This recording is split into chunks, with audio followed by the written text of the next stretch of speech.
Chaque année, près de 10 000 personnes mettent fin à leur jour, soit environ 25 suicides par jour, un phénomène plus meurtrier que les accidents de la route. Les hommes sont beaucoup plus nombreux à se suicider que les femmes. Ils représentent 3/4 de ce type de décès. Deux catégories d'âge présentent une surmortalité, les 45-54 ans et les plus de 75 ans. La population professionnelle la plus à risque, les agriculteurs, marqués par un suicide tous les 2 jours. Chez les femmes, le taux de suicide est également très élevé parmi les employés de l'industrie du bien-équipement.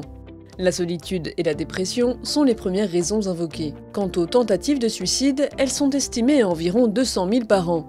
Enfin, les pensées suicidaires ont augmenté de 26% entre 2010 et 2014 chez les 15-75 ans.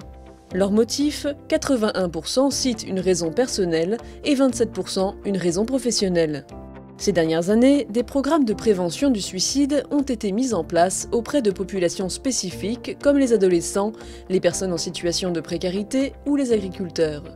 Parmi les axes de ces programmes, on retrouve l'amélioration de la prise en charge des dépressions de l'adolescent, des structures dédiées, la prévention en établissement de santé, le repérage de la souffrance au travail ou encore la formation des professionnels. Mais quels sont les signes annonciateurs d'une crise suicidaire ? Comment les dépister et les prévenir? Quels conseils le médecin peut-il donner pour aider les proches à identifier le risque? Comment accompagner les équipes de soins qui, malgré leur vigilance, ont dû faire face au suicide de leurs patients?